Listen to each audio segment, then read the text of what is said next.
Jumlah pengguna internet di dunia terus meningkat. Hal ini seiring dengan kemajuan teknologi digital yang pesat dan semakin mudahnya publik mengakses internet. Untuk Indonesia, angka pengguna internet telah menembus 198 juta orang.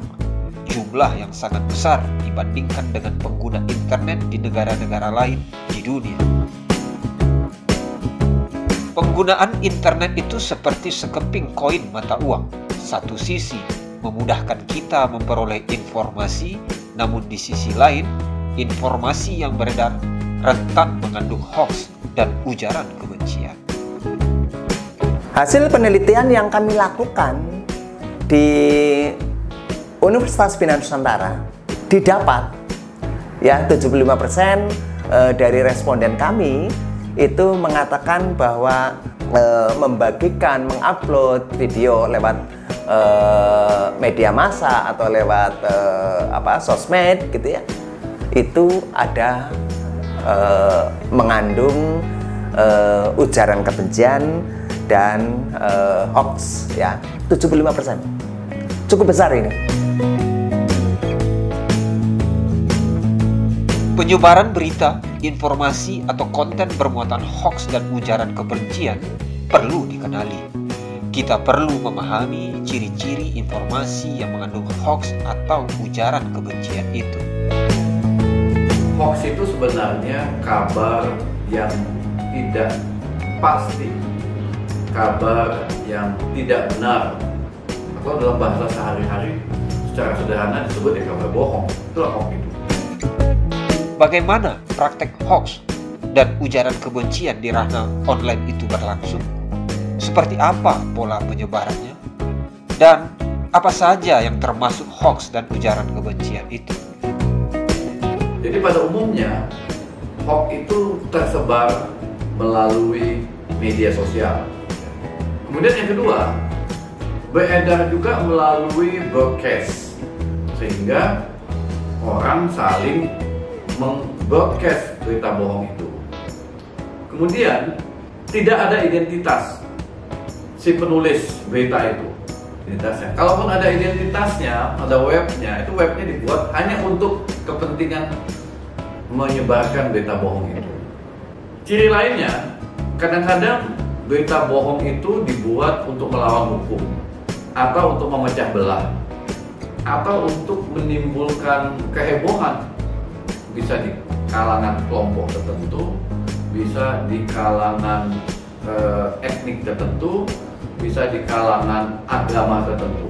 Kalau yang sifatnya hoax itu biasanya dimunculkan judul-judul yang sangat sensual gitu.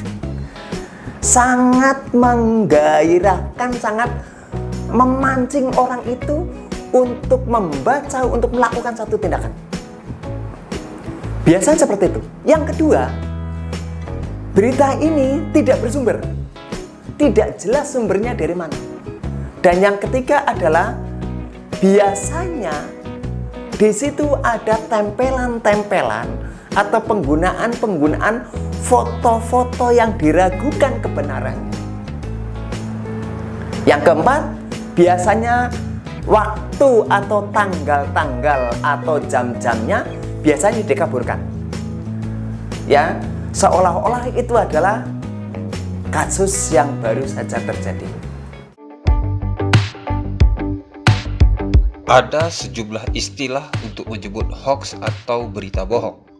Di tengah masyarakat, berkembang berbagai terminologi untuk menyebut praktek-praktek hoax atau berita bohong. Secara peristilahan, polusi informasi atau berita bohong atau hoax itu juga banyak dikenal berbagai bentuknya. Ada yang menyebutnya dengan disinformasi atau informasi palsu yang disebarkan untuk mempengaruhi opini publik. Ada yang disebut dengan misinformasi, yaitu informasi salah atau menyesatkan yang dengan tidak sengaja disebarkan.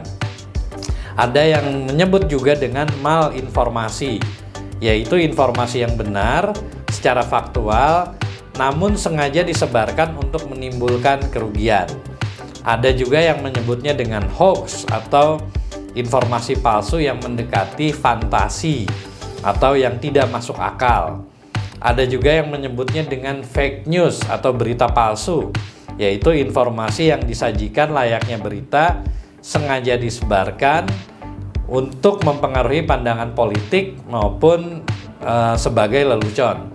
Ada juga yang menyebutnya dengan ujaran kebencian atau hate speech, yaitu informasi yang berisi pembicaraan atau pidato yang mengekspresikan kebencian terhadap grup-grup orang tertentu. Peristilahan selanjutnya terkait berita bohong atau polusi informasi itu dikenal juga dengan penistaan atau blasphemy, yaitu yang diatur dengan yang namanya penghinaan terhadap agama yang ada di undang-undang di Indonesia. Dikenal juga dengan yang namanya fitnah atau pencemaran nama baik, defamation, atau dikenal juga dengan yang namanya spam, yaitu informasi yang dikirimkan melalui internet ke banyak penerima, atau juga dikenal dengan sebutan doxing, yaitu informasi yang berisikan informasi pribadi atas segala sesuatu secara online tanpa persetujuan korban. Ada yang menyebutnya juga dengan konsep-konsep di informasi bohong di ruang cyber, di media sosial, dan lain sebagainya. Nah, itulah secara terminologi. Elemen dari disinformasi yang dikenal atau informasi yang salah tadi, itu yang pertama adalah sifat dari informasi tersebut. Sifat dari informasinya, dia adalah menyesatkan. Jadi bisa itu faktual atau tidak faktual, tetapi dia bentuknya menyesatkan. Kemudian yang kedua, adanya niat dari pelaku, yaitu niat untuk mengirimkan ataupun menyebarkan. Dan selanjutnya adanya motif keuntungan. Motif keuntungan ini tentunya bisa kita lihat baik itu motif ekonomi maupun motif non-ekonomi. Apakah contoh-contoh hoax yang sering terjadi? Ya, contohnya misalnya begini ya, pemerintah akan menaikkan harga minyak goreng 300%. Nah, tapi tidak jelas sumber dari mana. Tentu heboh ya, 300%, padahal minyak goreng itu adalah kebutuhan vital. Jadi kalau minyak goreng naik 300%, apa yang muncul di dalam masyarakat pasti akan ada kehebohan. Itu contoh. Seorang menteri melakukan perbuatan asusila, yaitu menonton film porno ketika sidang di parlemen. Nah, itu tujuannya apa? Menjelek-jelekkan sang menteri tersebut. Menjelek-jelekkan, mungkin kalau dia berasal dari partai politiknya juga dijelek-jelekkan, otomatis timbul kehebohan, dan dampaknya apa ya, bisa jadi si menteri tersebut dihujat segala macam. Itu juga hoax. Membuat berita bohong atau menyebarkannya merupakan tindakan hukum. Hal ini telah diatur dalam perundang-undangan. Dalam landasan yuridis normatif, polusi informasi itu diatur di dalam pasal 28 Undang-Undang ITE. Pasal 28 Undang-Undang ITE terdiri atas 2 ayat. Ayat yang pertama adalah berita bohong yang ditujukan kepada konsumen. Ayat yang kedua, berita bohongnya ditujukan terkait suku, agama, ras, dan antar golongan. Jadi ketika kita bicara berita bohong, maka kedua ayat tersebut itu termasuk. Hanya tujuannya apakah terhadap konsumen atau terhadap suku, agama, ras, maupun antar golongan. Penyebaran berita bohong hingga ujaran kebencian menyebar melalui media sosial. Sebab itu diperlukan kehati-hatian para pengguna media sosial untuk memilih dan memilah mana informasi yang benar, mana yang bukan. Jadi hoax itu memang kejam, hoax itu mematikan karir seseorang, hoax itu juga netizen atau masyarakat bisa menghukum secara sepihak atas berita bohong tersebut. Mudah-mudahan ya kita tidak melakukan perbuatan yang tidak tercela tersebut, karena dampaknya luar biasa, dan orang yang menjadi target hoax itu juga mengalami kecemasan, keluarganya malu. Karena itu ketika kita menemukan berita yang tidak jelas, tidak pasti, sebaiknya